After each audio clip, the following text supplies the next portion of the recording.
어떤 돈 많은 할아버지가 있었습니다. 죽어라고 돈만 벌고 많은 돈을 모았는데 나이가 들어 이제 늙어 보니 허무하기 시작합니다. 삶에 활력이 없습니다. 인생의 의미를 찾지 못하게 되었습니다. 내가 왜 사는가? 그때 이제 빈둥지 증후군이라고 해서 다 떠나가고 그렇게 살아가면서 활력도 떨어지고 인생도 무의미하고 막 우울증이 찾아올 것 같아요. 그래서 이 할아버지가 해외로 나가서 좀 여행을 하고 이렇게 다른 나라를 이렇게 돌아보면 아마 활력이 좀 생길 것 같다. 내 인생에 좀 슬럼프에서 좀 벗어날 것 같다. 이런 생각을 하고 그리고는 이제 은행에 가서 외국으로 갈 수 있는 돈을 바꾸려고 갔습니다. 갔더니 은행 창구에 아주 아름다운 아가씨가 앉아 있잖아요. 그래서 말합니다. 아가씨, 나 외국 여행 갈 건데 돈 좀 바꿔줘요. 그렇게 말하니 이 아주 아름다운 아가씨 창구 직원이 하는 말이 뭐냐면 엔화 드릴까요? 이러는 거예요. 예, 엔화로 바꿔드릴까요? 이 말을 이 할아버지가 엔화 드릴까요? 이거로 들려지게 된 겁니다. 이제서 이해되셨나요? 예. 그래서 당황해가지고 머뭇머뭇하고 있는데 또 이분이 말하는 거예요. 아님 달러 드릴까요? 이러는 거예요. 그래서 이 할아버지가 생각하기를 이 아가씨가 아름답게 생겨서 어떻게 내가 돈 많은 줄 알고 아마 나에게 애나 줄 거냐고 아니면 달러 줄 거냐고 이렇게 말하지? 이 말을 듣는 순간에 갑자기 활기가 솟는 거예요. 힘이 생기는 거예요. 젊은 아가씨가 자기에게 홀딱 반해가지고 애나 드릴까요? 달러 드릴까요?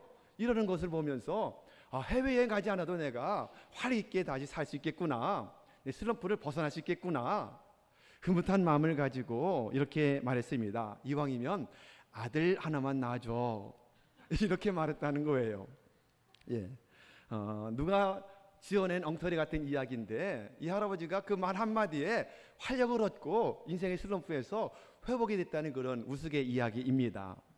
여러분, 사람은 말 한마디로 활력도 얻게도 되지만 말 한마디로 슬럼프에 빠지기도 하고 이 말이 그만큼 중요해요. 그러므로 말만 잘해도 인생은 성공한다. 이게 여러분 진리더라고요.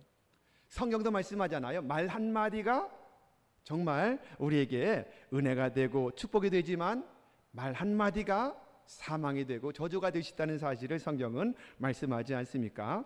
더운 여름에 덥다고 짜증 불평이 아니라 감사의 말, 사랑의 말, 활력을 주는 말, 회복시켜주는 그런 말로 다른 사람들을 세우고 가족을 세우는 여러분 모두가 되기를 예수님의 이름으로 축원합니다. 오늘 설교의 주제는 회복입니다. 회복. 오늘부터 우리는 요한복음 21장을 중심으로 회복 시리즈를 가지고 몇 주 동안 함께 설교를 좀 나누려고 그래요.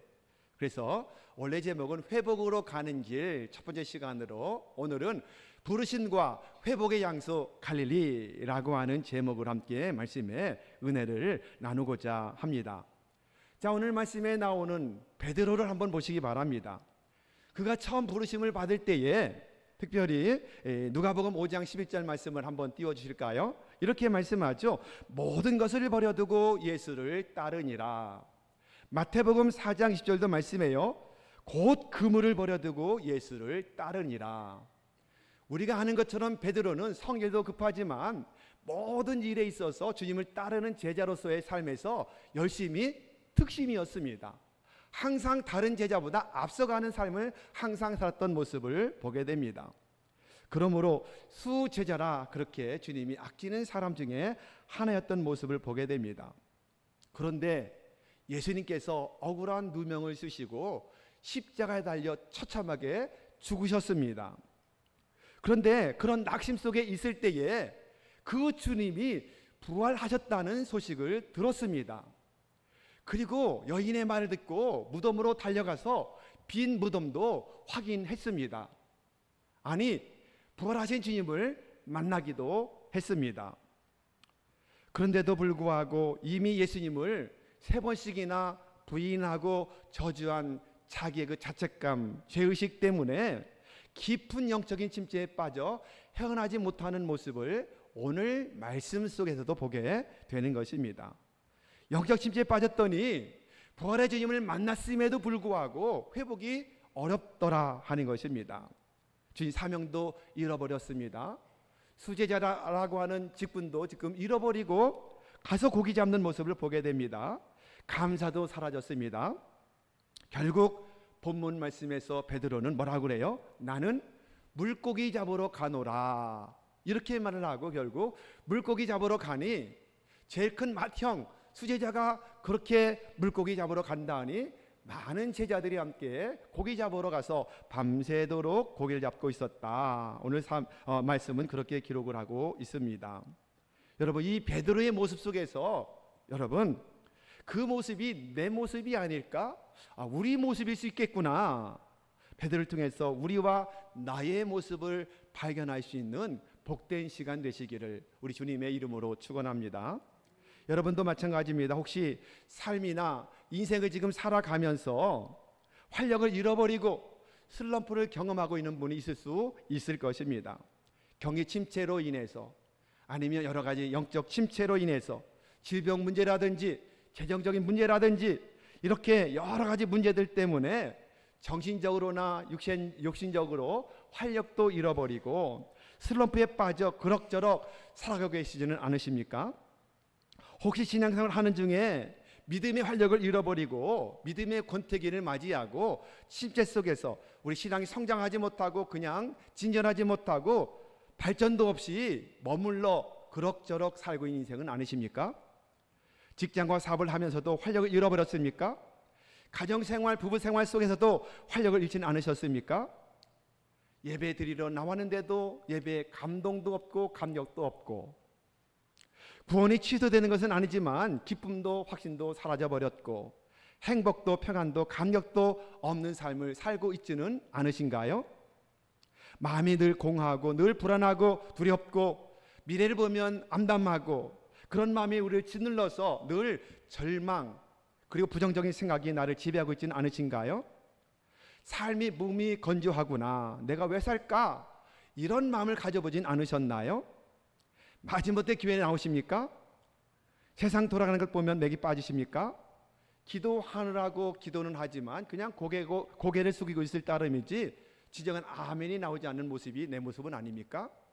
찬양을 부르고 있지만 입술은 벌리고 있지만 감동도 감격도 없이 예배하는 모습이 지금 내 모습은 아닐까? 이 모습을 오늘 베드로를 통해서 한번 점검하고 오늘 이 말씀을 통해서 여러분의 영도 여러분의 혼도 육신도 완전하게 다 회복되는 복을 누리시는 여러분 모두가 되기를 예수님의 이름으로 축원합니다. 오늘 말씀의 1절을 보면, 자 1절 보실까요? 1절에 보면 언제 어디서 무슨 일이 있었는지를 밝혀주고 있는 모습을 보게 되는데요. 자 1절 읽어보겠습니다. 자 시작. 그 후에 예수께서 디베랴 호수에서 또 제자들에게 자기를 나타내셨으니 나타내신 일은 이러하니라. 자 언제입니까? 첫째 언제는 뭐라고 그래요? 그 후에, 이렇게 시작이 됩니다. 그 후에를 정확하게 알아야 지금 앞으로 어떻게 일이 전개될 것인가를 알게 되거든요. 그 후는 언제일까요? 그러면 그 전을 봐야 되겠죠. 그 전은 언제냐면 요한복음 20장입니다. 요한복음 20장은 부활장입니다. 예수님께서 부활하신 그 다음, 제자들에게 나타나신 그 다음, 제일 먼저 예수님의 무덤을 찾았던 막달라 마리아에게 주님이 나타나셔서 만나주셨고, 그날 밤에 두려움에 떨고 있는 제자들에게 호련히 나타나셔서 주님이 그들을 만나셨던 사건을 20장을 통해서 보게 됩니다. 그로부터 8해 후에 다시 다락방으로 제자들을 찾아오셨다고 20장은 기록하고 있는데, 그래서 오늘 본문의 시기는 그 8해 후에 두 번째로 제자들을 만나신 다음에 세 번째로 찾아오신, 이것이 그 후가 되는 것입니다. 그래서 14절에 보면 세 번째로 제자들에게 찾아오셨다, 이렇게 말씀해요. 두 번째 보는 관점은 뭐냐면 어디에서입니까? 어디에서? 오늘 말씀에 보면 디베랴 호수라, 이렇게 말씀하죠. 디베랴 호수다. 옛날 번역은 디베랴 바다에서, 이렇게 말하는 것을 개정개혁에서는 호수라고 그렇게 명명하고 있습니다. 지금 보시는 곳이 갈릴리 바다, 갈릴리 호수인데 오늘 본문은 특별히 디베랴라고 그렇게 기록하고 있는 것을 보게 됩니다.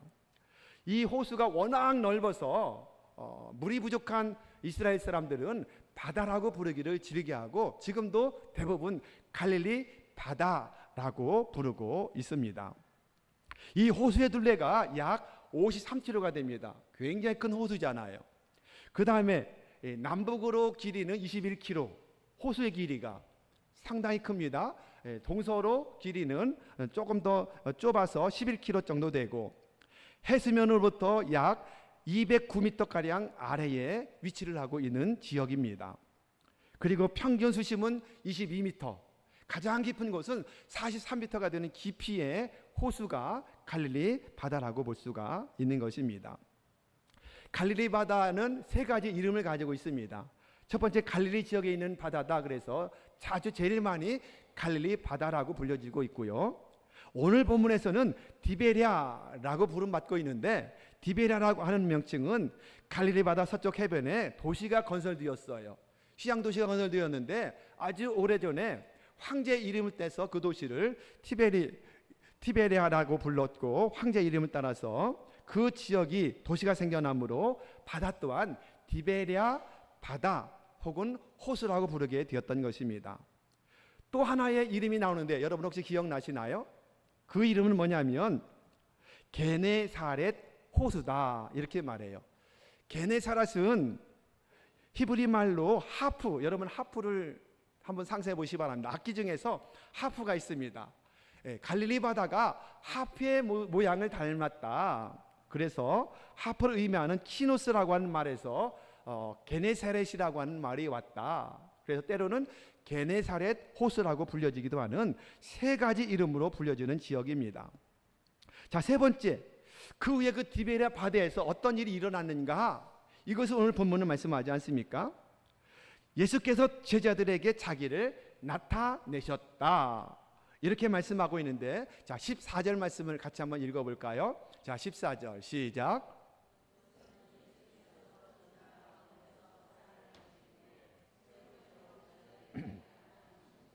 예, 죽은 자 가운데서 나타나시기를 세 번째 제자들에게 나타나신 사건이 되었다.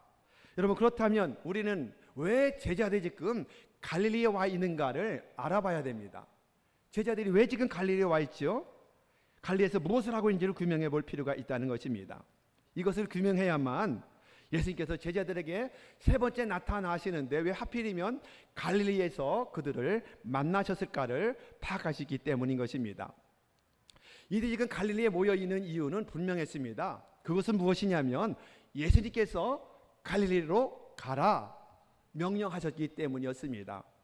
마가복음 14장 18절 보면 주님이 십자가 못 박혀 죽으시기 직전에 제자들에게 말씀하십니다. 내가 고난 당하고 죽음 다음에 부활할 텐데 이 부활을 예고하시면서 너희가 갈릴리로 가서 기다려라, 우리 거기서 만나자, 부활의 확신을 주셨던 모습을 보게 되거든요. 그리고 마가복음 16장 7절 말씀에 보면 막달라 마리에게 천사가 증언을 합니다. 우리 천사의 증언 같이 한번 읽어볼까요? 자, 시작. 가서 그의 제자들과 베드로에게 이르기를 예수께서 너희보다 먼저 갈릴리로 가시나니 전에 너희에게 말씀하신 대로 너희가 거기서 배우리라 하라 하는지라. 막달라 마리를 통해서도 천사가 말하기를 주님이 이전에 말씀하신 대로 너희가 갈릴리로 가라, 거기서 주님을 만날 수 있을 것이다, 이렇게 말씀하셨기 때문에 주님의 명령 때문에 지금 제자들이 뭐하고 있어요? 갈릴리에서 모여 있는 것입니다. 여러분, 그렇다면 이 제자들을 부르신 목적이 뭐죠?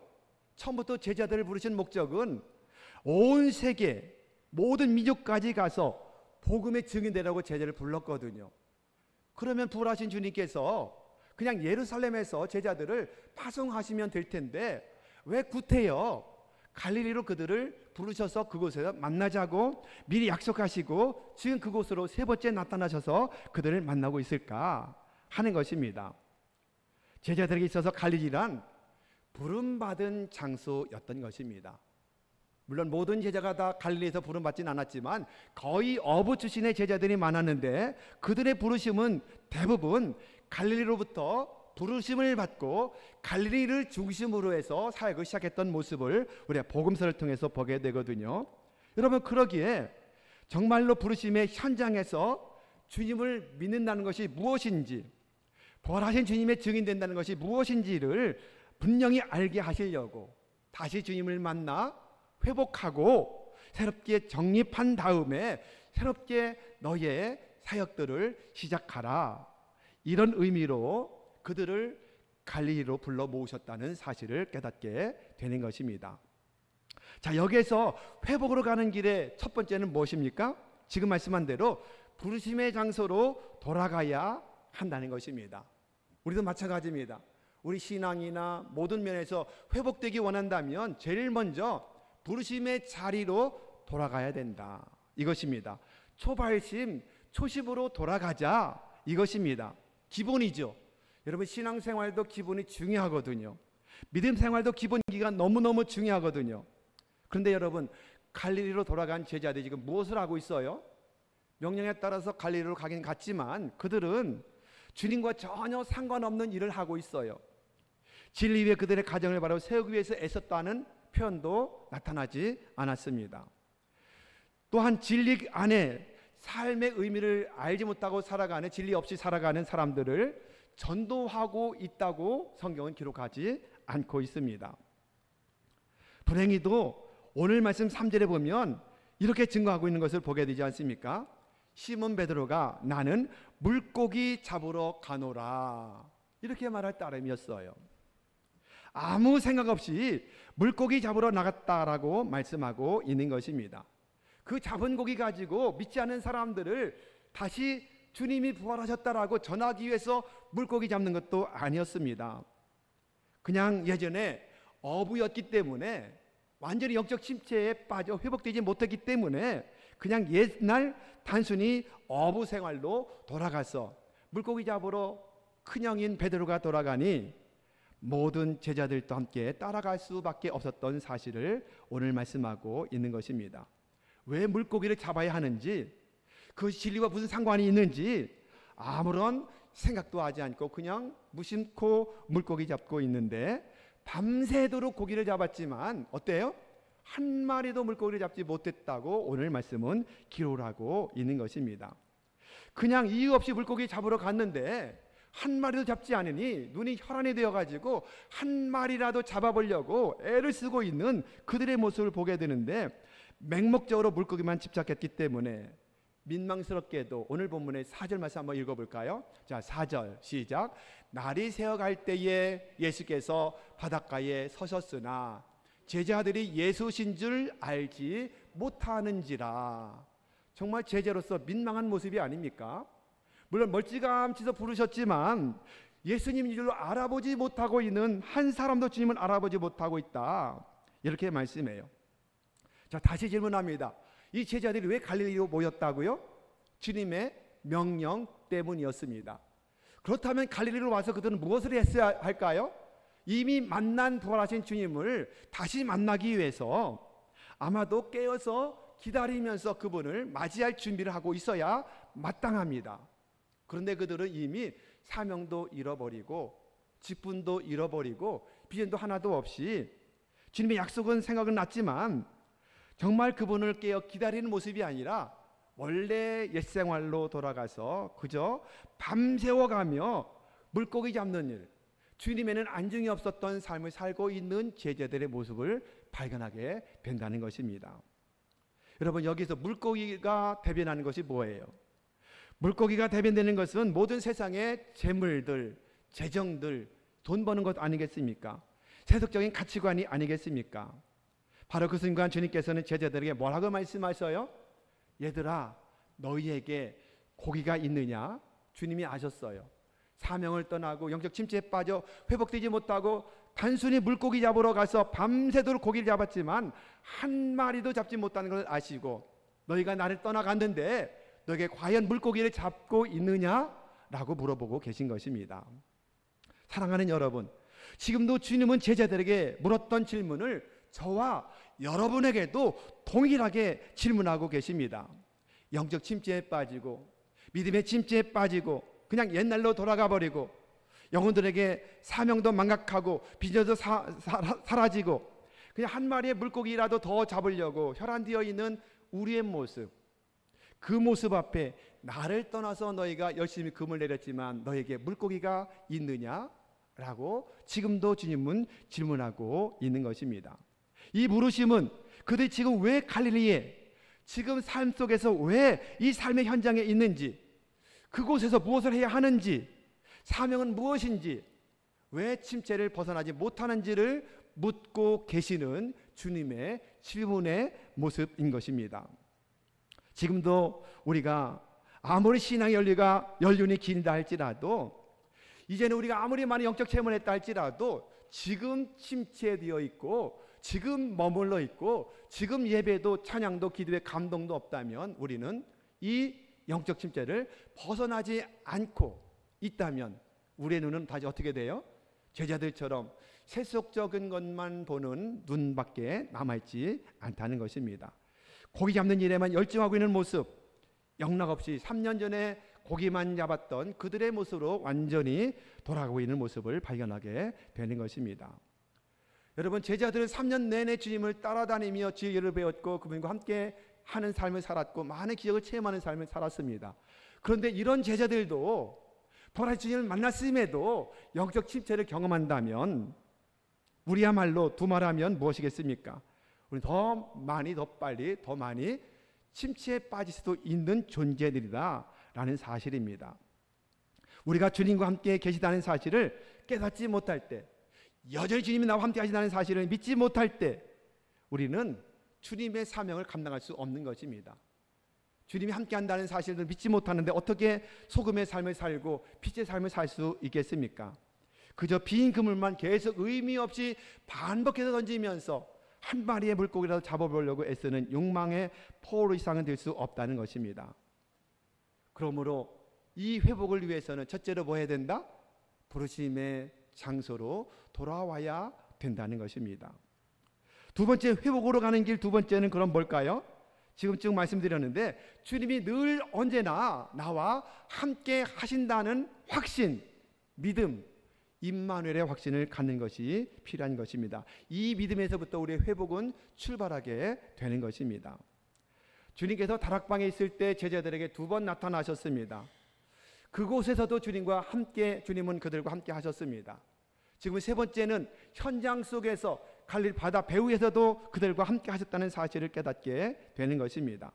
갈릴리옷은 집 바뀌잖아요. 생존의 현장입니다. 생존의 현장 속에서도 여전히 우리 주님은 나와 여러분과 함께 하는 줄로 믿으시기를 바랍니다. 이거를 깨닫지 못하면 우리는 늘 보는 것 때문에 낙심하고 절망하고 미래 때문에 두려울 수밖에 없습니다.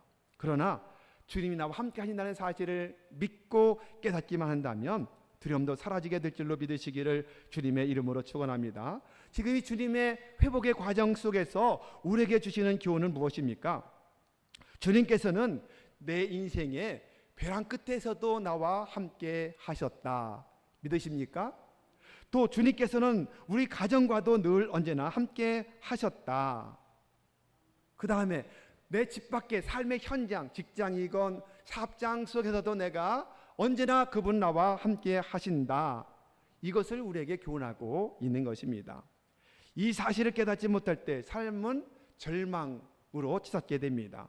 미래에 대한 두려움과 맹목적인 반복되는 삶, 무의미성을 벗어날 수 없어서 슬럼프에 빠져 헤어나지 못하게 되는 것입니다.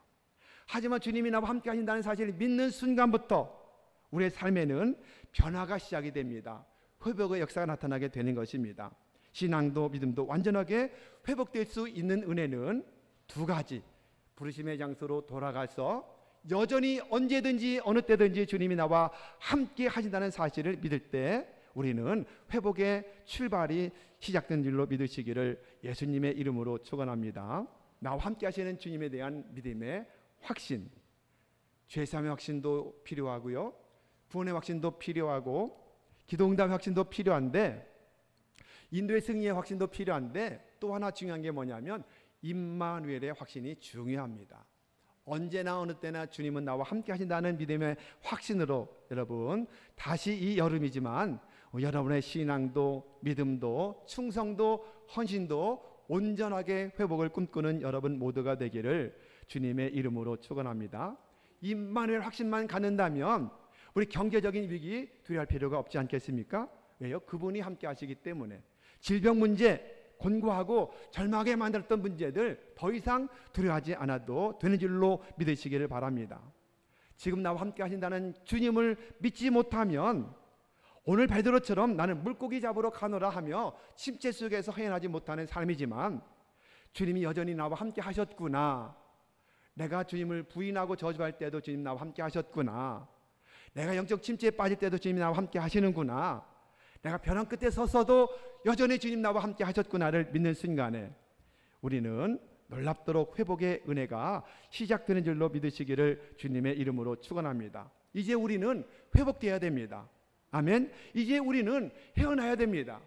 이제 우리는 신앙의 슬럼프를 벗어내야만 되는 것입니다. 슬럼프만이 생각나는 이야기가 있습니다. 좀 오래된 이야기인데요. 2014년도 2월 달에 동계올림픽이 끝났습니다. 밴쿠버 동계올림픽이 끝났는데요. 끝나고 나서 빙속의 여제가 누구예요? 지금 보는 사람인데요. 이상화 선수예요. 이상화 선수가 그 당시에 SBS 힐링 캠프에 나와서 그 금메달을 딴 배경에 대해서 함께 이야기하는 그런 방송이 되었던 이야기가 있었는데요.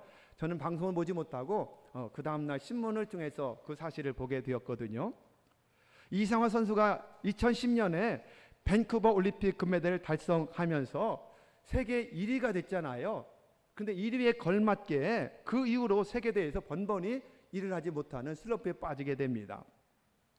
그런데 나는 반짝 금메달리스트라고 하는 소리를 듣기 싫어서 정말 4년 동안 정말 열심히 연습을 하고 훈련을 했다는 겁니다. 거기에 나와서 하는 말이 그래요. 정말 열심히 4년 내내 열심히 연습을 했습니다. 그리고 그때 말한 이야기가 기억이 나는데요. 자기가 슬럼프를 극복한 이야기를 하고 있었어요. 뭐냐면 이렇게 말했습니다. 슬럼프가 와도 슬럼프라 생각하지 않았다. 내면에 있는 슬럼프는 내 내면에 있는 꾀병이라고 생각을 했다. 조금만 더 노력하자고 생각하고 열심히 훈련에 전진했다. 그러므로 결국 4년 후에 다시 올림픽에서 금메달을 딸 수 있었다는 이야기를 했습니다. 그의 말 속에서 슬럼프는 내면에 있는 뭐다? 꾀병이라고 생각을 했다. 이 말이 굉장히 지금까지도 마음에 남습니다. 우리가 종종 슬럼프에 빠졌다, 침체에 빠졌다, 탈진에 빠졌다는 말을 많이 하는데 이상화 선수에 의하면 슬럼프는 정말 내 내면에 꾀병에 불과한 것이구나. 여러분, 꾀병이 뭐예요? 꾀병을 사전을 찾아보면 아프지 않은데 거짓으로 앓는 채 하는 게 꾀병이다 그래요. 사랑하는 여러분, 혹시 영적이든 아니면 정신적이든 믿음적이든 충성하는 일에, 봉사하는 일에, 섬기고 헌신한 일에 영적인 침체 슬럼프에 빠진 분은 안 계신가요? 다시 한번 오늘 이 말씀을 들으시면서 다시 한번 활력을 찾고 모든 슬럼프를 극복하고 이제는 더 이상 빈금을 내리지 않겠습니다. 성경 말씀하잖아. 주님을 떠나서 너희가 아무것도 할 수 없는 이라가 오늘 말씀에 나오잖아요. 주님을 떠난 제자들, 사명 잃어버린 제자들에게 아무것도 잡히지 않았던 밤이었어요. 이 말씀, 오늘 말씀 속에서 우리가 깨닫게 되는데 오늘 더 이상 내가 의미 없는 빈금을 내리는 자가 되지 않기를 원합니다. 일어서기 원합니다. 회복되기 원합니다. 자, 말씀을 정리합니다. 회복으로 가는 길 첫 번째는 무엇입니까? 먼저 부르심의 장소로 돌아가야 한다는 것입니다. 부르심의 장소, 내가 처음 예수 믿을 때 그 자리, 내가 처음 하나님 만났을 때, 인격적으로 만났을 때 그 감격, 여러분 있으시잖아요. 첫사랑 그때가 있으시잖아요. 그 첫 번째 직분 받을 때 그 감동 있으시잖아요.